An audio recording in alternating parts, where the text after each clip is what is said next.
Okay, you want to lock this here on Fox News because there's going to be this amazing press conference happening. I think it's at 4 a.m. Eastern time. Okay, you can get up for it. It's going to be incredible, historic. Got to wake up for this kind of stuff. So the two of them will stand side by side. The question is whether they will leave representatives behind even when the president is wheels up. Coming back to the United States. No one else could have pulled this off. So far, cautiously so good. We pass the baton now to Shannon Bream and the fantastic Fox News at Night team for continuing coverage of the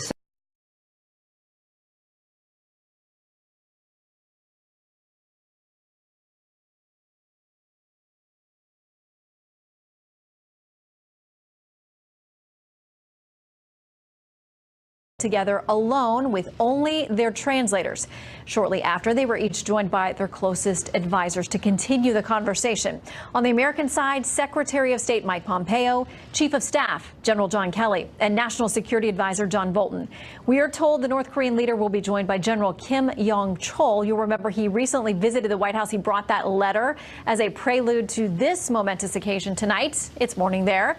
North Korean Foreign Minister Ri Yong-ho and former North Korean Foreign Minister Ri So-young, also part of the North Korean delegation. The two world leaders had this to say at the start of that expanded bilateral meeting with their teams. Mr. Chairman, it's a great honor to be with you, and we'll have tremendous success together, and we'll solve a big problem, a big dilemma that until this point has been unable to be solved. I know that working together, we will get it taken care of. So, great honor. Thank you very much.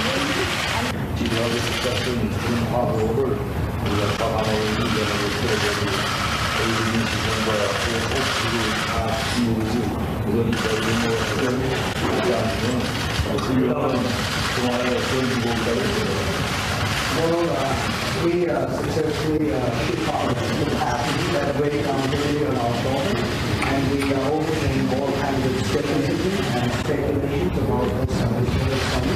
And I believe that this is equally the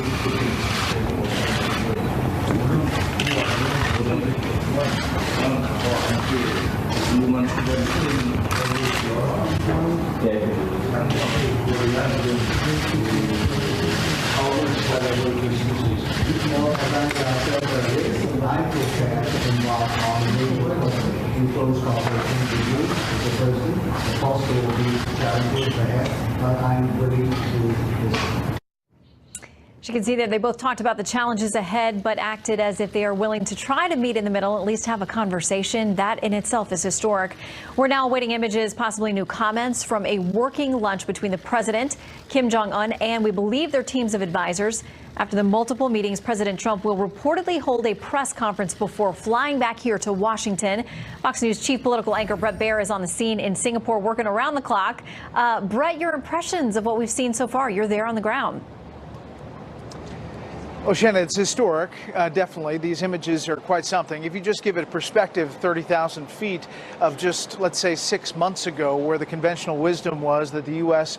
was really headed toward war with North Korea. And now for these images to be piped around the world with President Trump and Kim Jong-un shaking hands, smiling at each other, saying this is going to be a very good relationship. We should point out that it's not known that Kim Jong-un has really given up anything in these talks as of yet. We don't have the specifics. We don't have the details. His translator, while they were walking through the colonnade, apparently said that many will look at this summit as if it were science fiction. Because on all sides, a lot of people didn't think this was going to happen. What will be interesting, Shannon, is the details. The devil's always in the details. And denuclearization is going to be a lot to get across the finish line, and it may take many meetings, this being the first of them. We'll see. It's interesting because everybody's now talking about the fact of how do you define that? How do the two sides define denuclearization? Just getting that agreed to, what it actually means on both sides, which is critical to actually having an enforceable long-term agreement. Even that in itself may be problematic. That's right, and that definition is key. It's always about, what each side takes away from it, what it means to each side. For Secretary Pompeo laid it out overnight, saying that President Trump believes that completely giving up weapons, getting off of that track and getting onto a track of economic prosperity with the help of the U.S. and a security agreement guarantee from the U.S.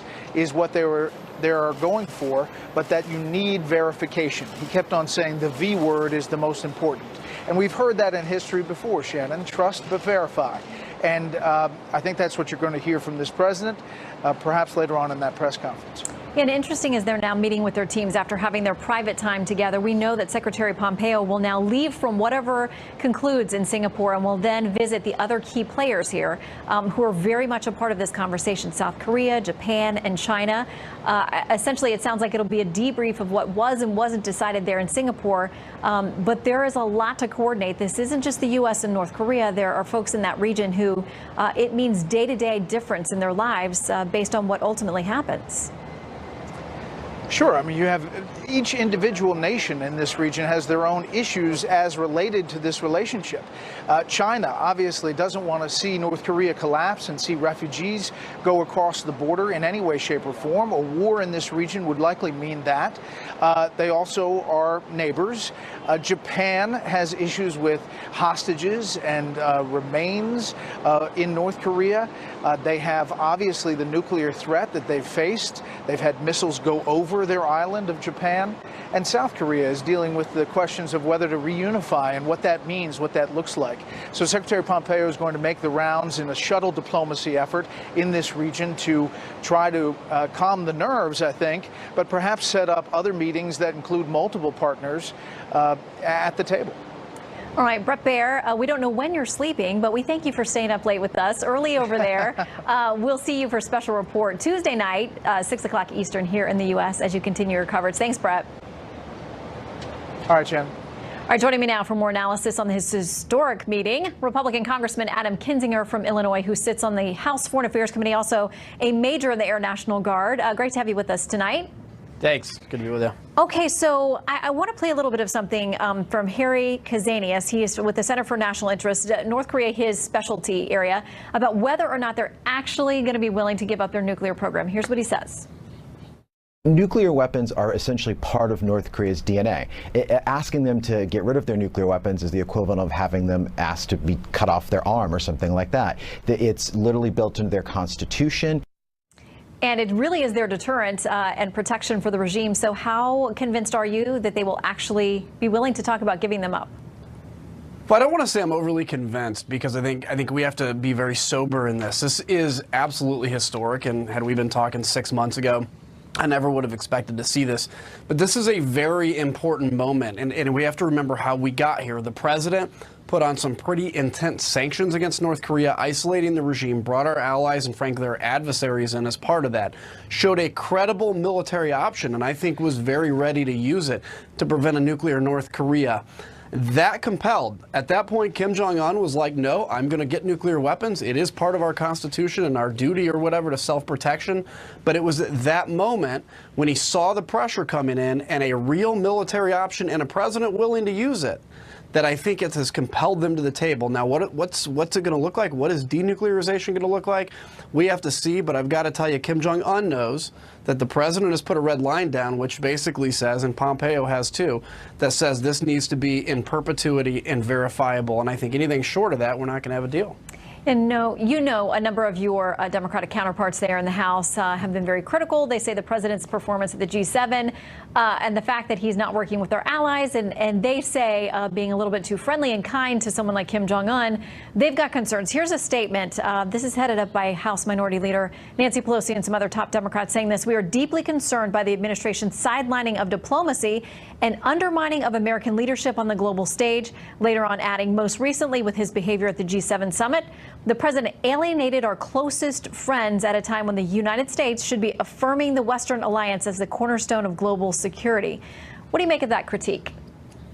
Well, look, I didn't like all of the tone at the G7, and, you know, there's people that said something about so-and-so is going to rot in hell or has a special place in hell. I don't like all that tone. But the president, there's no doubt, went into the G7 and said, here's what I want. I want a better deal for the American people. You may not, it may offend somebody's senses. And again, there were things I would have done differently.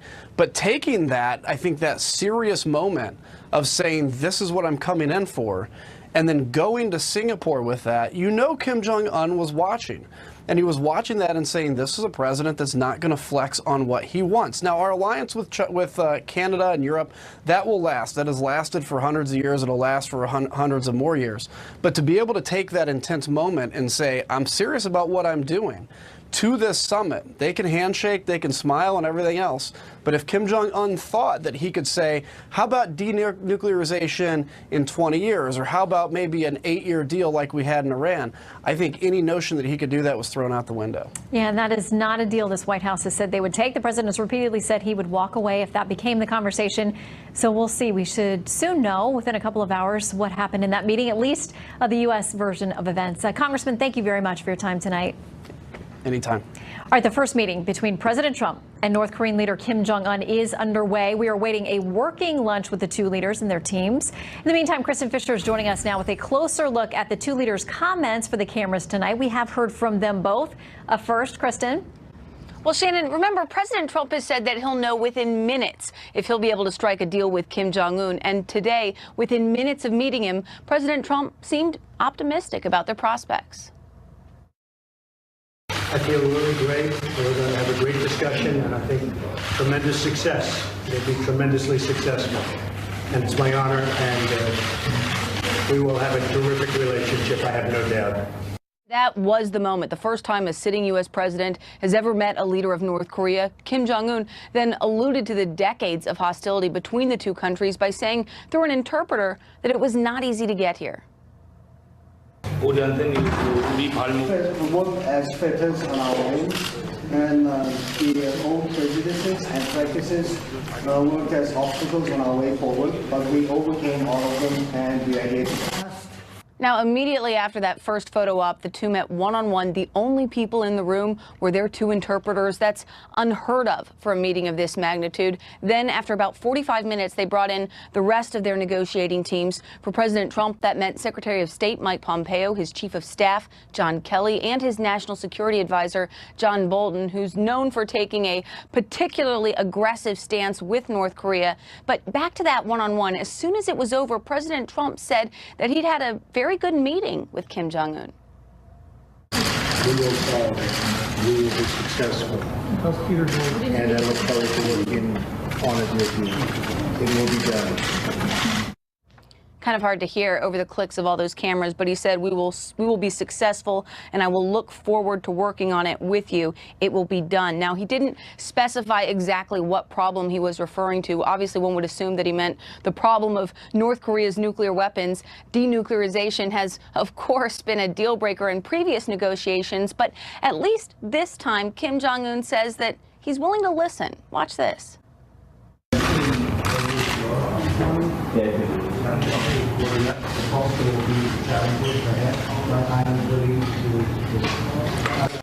And, you know, it's still so remarkable just to hear Kim Jong-un speak. Just a few weeks ago, most people had never even heard his voice. As for President Trump, we can expect to hear from him again in a few hours when he holds a press conference at 4 a.m. Eastern Time. Shannon, I know you're going to stay up for it. Maybe. TBD. I mean, this is history that we're watching, so probably so. Kristen, thank you very much. All right, many are wondering tonight if ending the Korean War will be addressed. The conflict responsible for millions of deaths technically concluded only with the truce and never replaced by a formal peace treaty. Let's talk about that and much more with retired four-star General, Fox News strategic senior analyst, General Jack Keane. Good to have you, General.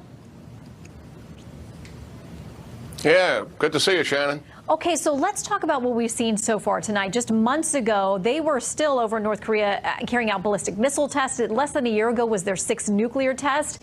You have been one of the ones, no matter how many times I ask you, who always thought this meeting would come to fruition. What do you make of what we've seen so far?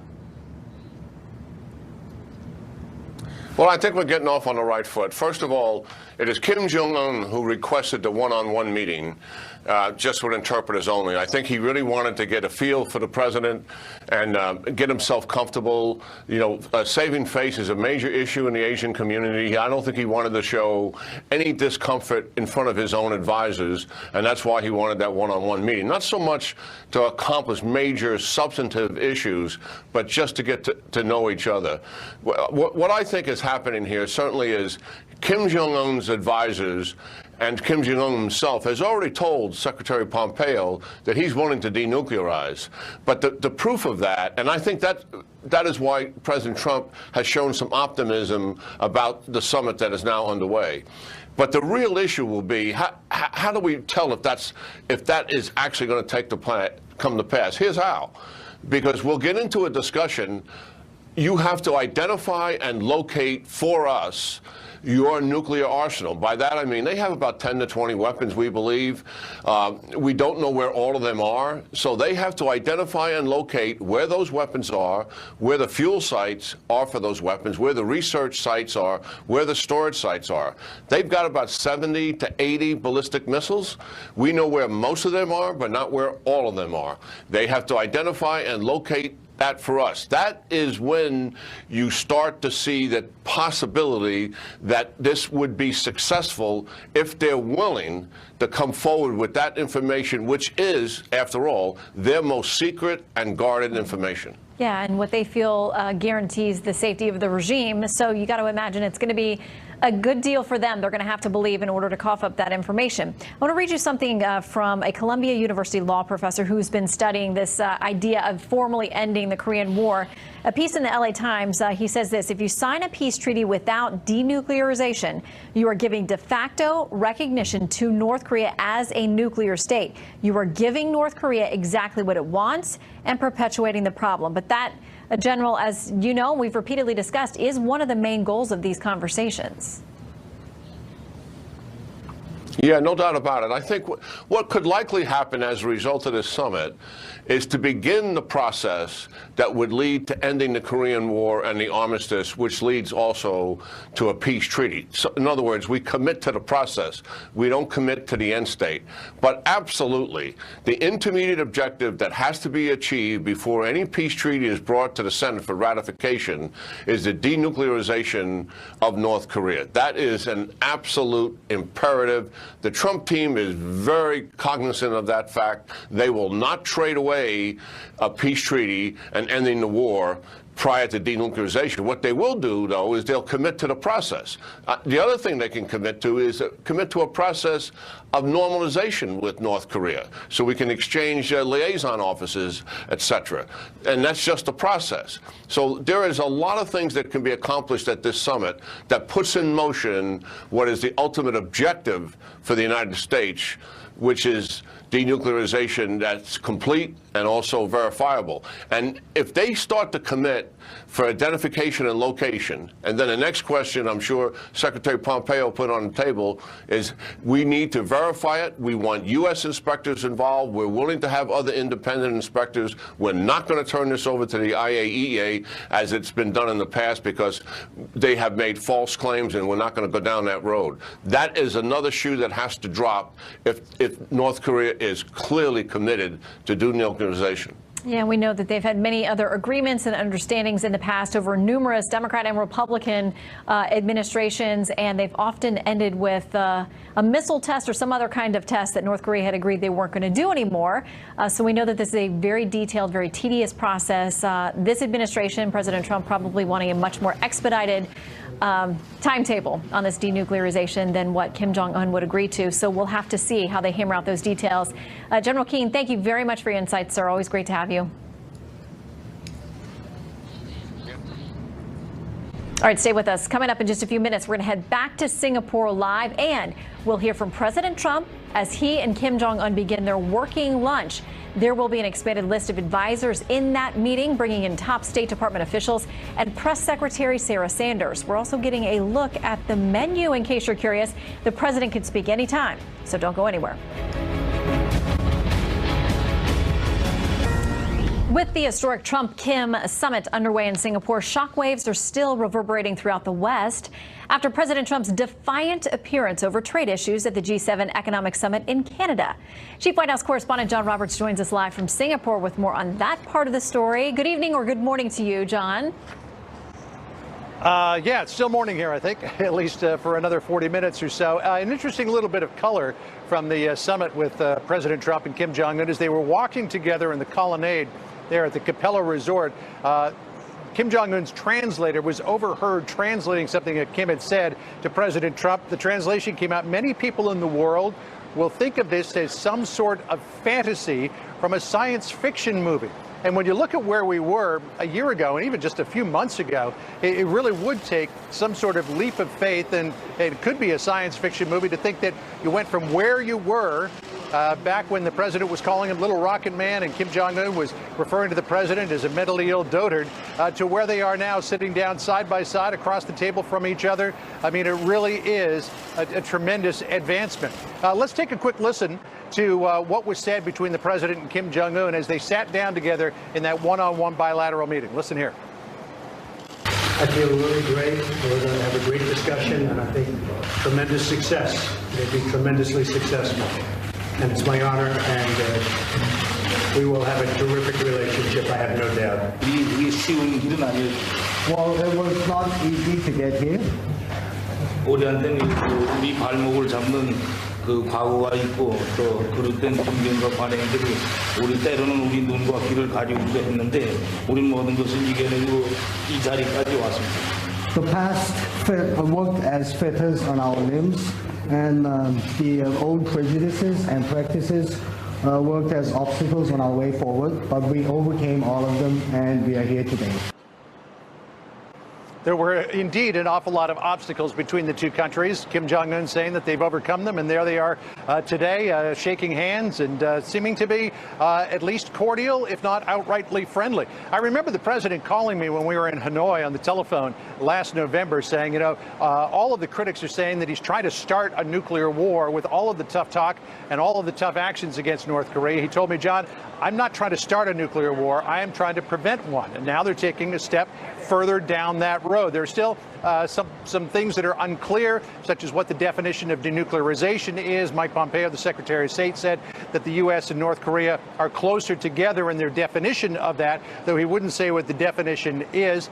Mike Pompeo also saying yesterday that things are being done differently in these negotiations that have been done before. In the past, the U.S. has sort of pursued incrementalism, trading economic benefits for maybe a freeze or some sort of rollback or slowing down the development of a nuclear weapon by North Korea. Mike Pompeo saying we're throwing out that model. It's going to be quite different. And also saying that they will be pursuing unique security guarantees for Kim. One of the things that Kim is really worried about is making sure that his regime is not overthrown in the wake of any kind of nuclear deal. Now, the president comes here to Singapore after rancor between the U.S. and its allies at the G7 summit. The president instructing U.S. officials to not sign the official communique after Justin Trudeau came out and roundly criticized the president. I'm told by administration sources that in the bilateral meeting, Justin Trudeau had been quite deferential to the president and then turned around and, as the White House said, stabbed the president in the back. So I think it's safe to say, Shannon, that while relations between the U.S. and North Korea may be on the upswing, relations between the U.S. and Canada are not particularly friendly today. A little bit of a rough patch there between the allies. All right, John Roberts live in Singapore. Thank you very much. Now, some say President Trump's criticism of the G7 is unprecedented. My next guest says he's doing exactly what his base elected him to do. Steve Hilton is the host of The Next Revolution. All right, Steve, great to see you. You say this is no surprise. This is what he talked about all over the campaign trail.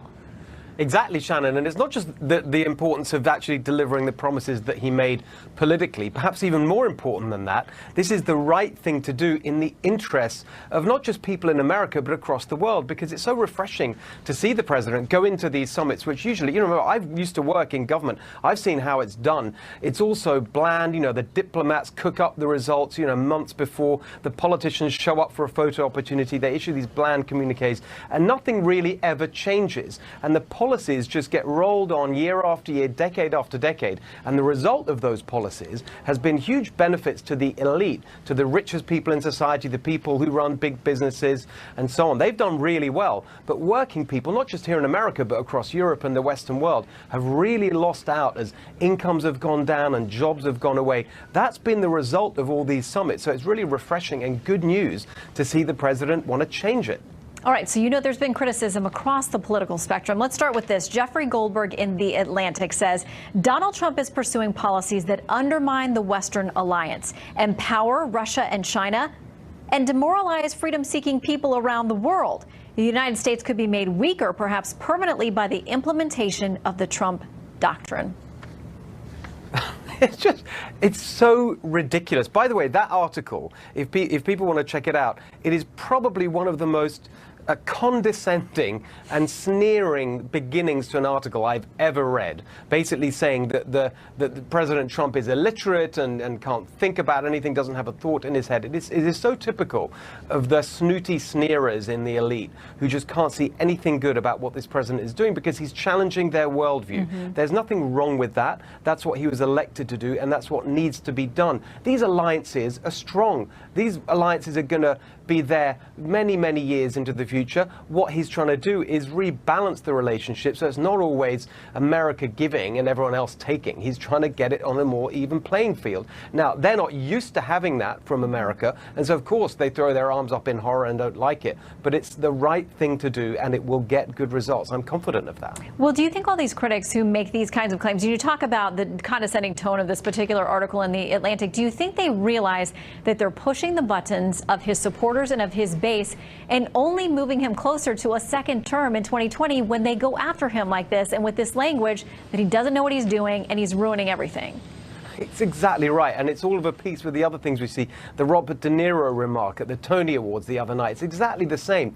And it's just extraordinary to me that the people who make these kinds of criticisms just haven't learned anything from the results of the 2016 election and what it revealed about how angry people are, about how they've been let down by the elitist policies that they believe in for so long, and they've had enough and they want a change, and President Trump is delivering the change in foreign policy, as we just saw this weekend, both with the G7 summit and now with the Kim summit, but also in the economy, where you see not just jobs on the rise, but incomes going up for the first time in really a long time, and a real move in the economy away from people just having part-time jobs, which don't earn enough to live on, to full-time jobs. There's really serious change going on in our economy as a result of what these people sneeringly call the Trump doctrine. And so it just reveals that what they really care about is style, not substance. They're more concerned about diplomatic niceties than the real lives of working Americans. Well, the numbers do not lie. They are cold, hard facts and data. Though people want to disagree now about who's responsible for them, they are happening on this president's watch. Steve Hilton, thank you so much. Good to see you.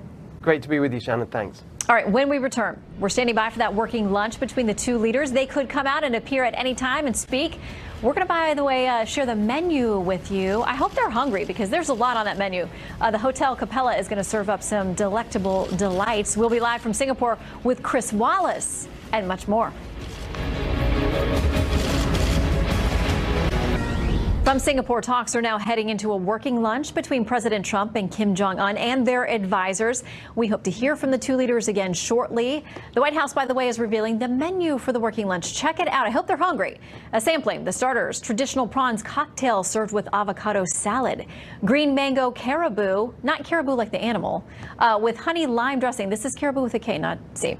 And fresh octopus, Korean stuffed cucumber. And for the mains, beef short rib confit served with potato, something I can't pronounce, and steamed broccolini, red wine sauce on the side. A combination of sweet and sour crispy pork and Yangzhou fried rice made with homemade XO chili sauce. That sounds spicy. So on and so forth. There are desserts as well, and they involve chocolate, among other things. Are joining us now live from Singapore, the host of Fox News Sunday, Chris Wallace. Chris, thanks for joining us. Good to be with you, and I got to say, Shannon, I hope they get a choice on that menu and they don't have to eat it all, because if they do, there may be a health problem, even though there's been a national security solution here. Yeah, or at least a nap, because that's a lot to put away. Okay, now I want to talk to you about this in a historic sense. I mean, there have been numerous administrations over the years, numerous different conversations, agreements, they've all been broken. What is your feeling or your sense there this time? Well, we don't know, and it seems to me that we're not going to get a major announcement out of this summit. That seems very unlikely. My guess is you'll get a commitment for more meetings, perhaps even more summits. I remember the first Reagan-Gorbachev summit in Geneva in 1985. What came out of that was an announcement that, yes, they were going to meet in Washington, and then there was going to be a reciprocal summit in Moscow. And that was considered progress because it meant that the process was going to continue. I would think that the most important thing to come out of this summit is confidence building, that President Trump comes away with a sense that Kim Jong-un is really serious about denuclearization, and conversely, that Kim comes away with a sense and with confidence that President Trump is really serious about his security guarantees to ensure that Kim stays in power, which is what he really cares about, and also that he will loosen the economic screws and allow the sanctions, not right away. I mean, they're still going to have to work out what the sequencing is in terms of denuclearization and lifting sanctions. But I would think that Kim is going to want some assurance, some sense of confidence that that's what the president has in mind. Mm-hmm. And the president has talked a lot about, first of all, managing expectations. This isn't going to get solved overnight. He's talked about how this may be the start of many, many other meetings and those kinds of things. But he's talked about this from a relational standpoint, about building a camaraderie, about seeing how serious Kim is. It seems for him it is more about establishing that baseline or that groundwork for something longer term, strictly from how they relate to each other. It seems that that's how he handles most of what's gone on with foreign leaders so far. Well, that's right. But you know, I remember they said in the Reagan-Gorbachev summits, the devil is in the details. And they can, you know, come away thinking, gee, I really like that guy, and that was a lot better than I thought. And, you know, we're not throwing verbal missiles at each other about little rocket man. But in the end, the devil is in the details. And the first thing I would think that the U.S. is going to want is a declaration from North Korea. What is in your arsenal? How many bombs have you got? Where are they? How much nuclear enrichment facilities do you have? How many long-range and medium-range missiles do you have? And then there's going to have to be some kind of a verification procedure. In other words, before you begin to remove them, you got to know what's there. And so they're going to want a declaration, and then they're going to want a way to check the declaration, and also to ensure, because I'm sure that we have some human intel on the ground, well, you know, that's very interesting. You said that you had missiles here, and you allow us to check it, but can you let us also check that other place, and whether they're willing to agree to that? We never got anything close to that in the Iran nuclear deal. We're going to need, I think President Trump is saying, we're going to need that kind of declaration and verification procedure from North Korea, and then they're going to have to start getting rid of all of that. Yeah, and we're repeatedly told that for the intelligence gathering community, North Korea is their hardest project. I mean, you talk about trying to have some human intelligence, and they repeatedly tell us it's really difficult to know exactly what's going on there militarily, from the nuclear program, but also economically. We have estimates. Treasury Secretary Steve Mnuchin says he thinks the sanctions and what's gone on economically are what got them to the table. But it's tough for us even to know how they're doing, how their currency is doing. I mean, it's a really tough place to gather that intelligence we need.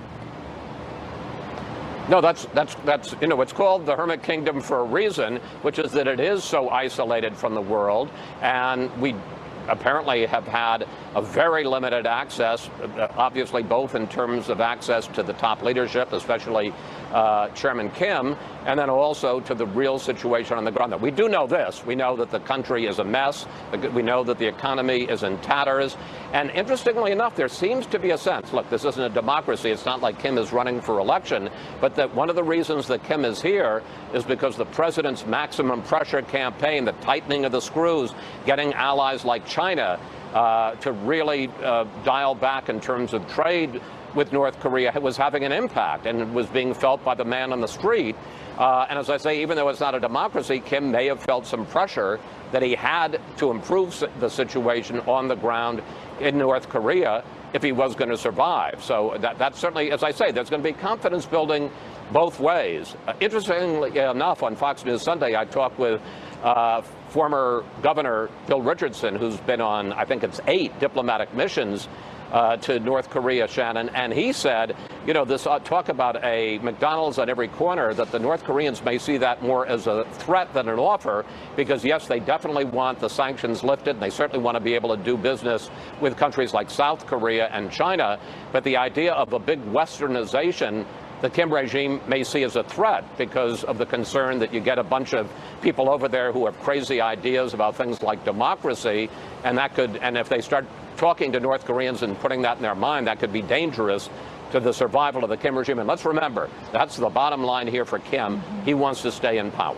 Yeah, he's a young man. We think 34. We can't be for sure, but somewhere in that neighborhood, and he will have decades to go of overseeing that economy in that country if he lasts in that position, as we expect he would. Chris Wallace, live from Singapore. Thank you, sir. You bet. Good to be with you, Shannon. All right, the pictures we've been showing you are of the first meeting ever between a U.S. president and a leader of North Korea. This is an historic moment. Up next, we're getting brand new pictures from Singapore, and we're waiting to hear from President Trump. Stick with us. Recapping now, President Trump has made history meeting one-on-one with Kim Jong-un. They then brought in their top national security advisors for another meeting, a group meeting. So now we're standing by for what will be their working lunch. And new comments possibly from the two leaders. We'll take you there as soon as that happens. Joining me now, Fox News contributor and former Utah Republican Congressman Jason Chaffetz. Thanks for joining us. Thanks for having me. Appreciate it. Okay, I want to talk about a little bit of the reaction that we're getting on Capitol Hill. Senator Markey tweeting this yesterday going into this. He said, Trump must understand this. Going into the Singapore summit, there are 28,000 U.S. soldiers on the DMZ. 250,000 Americans live within 10 miles. In a new conflict, U.S. casualties would exceed those of the first Korean War in just a few days. There is no military solution. Diplomacy works. That's what they're working on now. What the senator doesn't recognize is peace through strength. The Ronald Reagan approach that Donald Trump has adopted that said, yes, we have men and women who serve in this country that will give their lives for the United States of America to protect the homeland. And when you have that sort of force that you're willing to actually use, if need be, as a very last resort, then you actually get results. That's why the Democrats, it's sort of the Jimmy Carter approach that they took. They don't understand it. That's why they're Democrats. And they don't believe in that. But Donald Trump has used that in relationship also with the economic sanctions and put the squeeze. That's why we're getting a different result. Senator Markey, yeah, we could have continued with the status quo and we wouldn't be anywhere. But Donald Trump is producing results from the very fact that they're shaking hands and actually talking. So you think they have to believe that the military option is still on the table? And it is. And it is. And I think that Donald Trump understands that peace through strength is very important. Secretary Pompeo understands that and has demonstrated that the United States has the military might to do what needs to be done if there's some rogue North Korean desire to go out and try to do something silly to the United States of America or our allies in South Korea or Japan. Well, speaking of our allies, the ones that are involved in the G7, you know, there's been a lot of consternation about the way that the president talked to them before, during, and after the G7, and how that may impact our ability to put together a tough agreement with North Korea if we don't have solid relationships with our allies, if they feel rattled, if they're not on board. John McCain, Senator McCain, tweeting this. He said, to our allies, bipartisan majorities of Americans remain pro-free trade, pro-globalization, and supportive of alliances based on 70 years of shared values.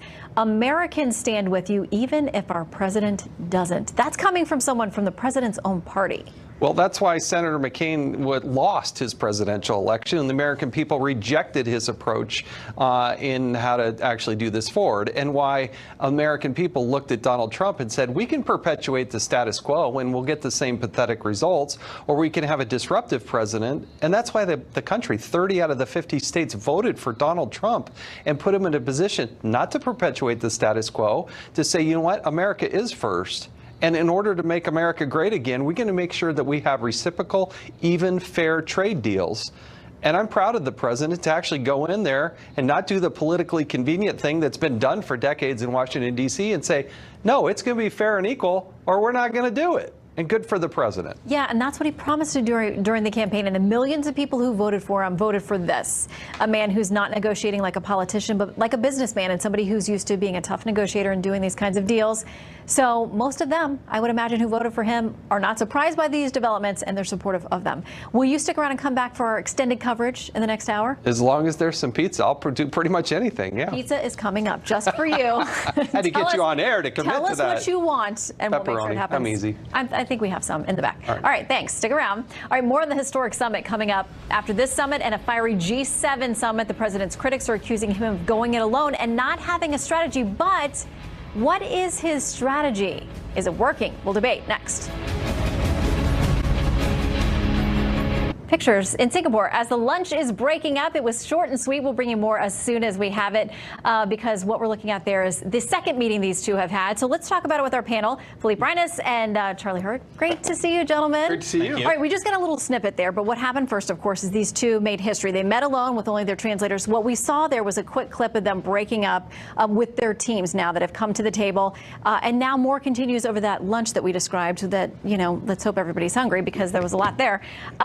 Charlie, what do you expect is happening at this point? Because now it's not just the two. They've established whatever rapport they were going to have individually, but now the teams. I suspect at this point they're now trying to sort of hammer out some of the parameters of what they probably talked about would like to get done. But I do think it's very interesting that the way that Trump approaches this, and it is reminiscent, of course, of a previous president, Ronald Reagan, who always wanted to begin, every time there was a new Soviet premier, he always wanted to meet the premier, write him a letter personally, wanted to form some sort of personal bond there. And I think that's what we saw earlier tonight with President Trump. And it's obviously the way Trump wants to start this. And I think it's probably as smart a strategy as any. Well, he's getting plenty of critics who aren't sure he has a strategy, Charlie. But the president tweeted this: the fact that I'm having a meeting is a major loss for the U.S., say the haters and losers. We have our hostages. Testing, research, and missile launches have all stopped. And these pundits who have called me wrong from the beginning have nothing else they can say! Exclamation point. We will be fine! Exclamation point. Philippe, are you one of the haters and losers? In this case, no. Although I would like for him to maybe take one day where it's not always an opportunity to say, I told you so. Part of the reason he's there, part of the reason, not that Donald Trump is there, part of the reason that Kim Jong-un is there is because the sanctions have been crippling. Yes, the Trump administration last year dialed that up, but the Obama administration put on very, very tough sanctions on them. So it would be nice to say that this is an American process. But, you know, there's two parts to this. There's the pageantry, which, like everyone else, I've been riveted to all nice. You see Air Force switching to the substance at some point. But the problem here is that the president generally is over interested in the pageantry. And in this case, Kim Jong-un might be also. And if you have two people that are really mostly concerned at this moment with the pageantry, it's not clear what's going to come out of this. And it's not even clear that they care much what's going to come out of this. Because if they like the drama, they might want this to be a multi-act production. Here, the DMZ, DC, like, well, I call it a day in Singapore. Take it on the road. Listen, this is the furthest that Kim Jong-un has left from his country. We believe he was educated in Switzerland, but the furthest he's gone since he's taken over as leader. Quickly, we're just about out of time. Where do you think the next meeting happens? I would be surprised if it happened in a place like D.C. Well, they have talked about the White House, possibly. I wasn't making that up. Yeah, no, they talked about it, and there was also conversation about Mar-a-Lago. Okay, these guys are coming back next hour. Taking to Mar-a-Lago, that guy's going to want to defect. All right, Fox News Tonight extended coverage of the historic Singapore summit continues next. Stay with us. It continues for another hour, and we await hearing from President Trump himself. Stand by.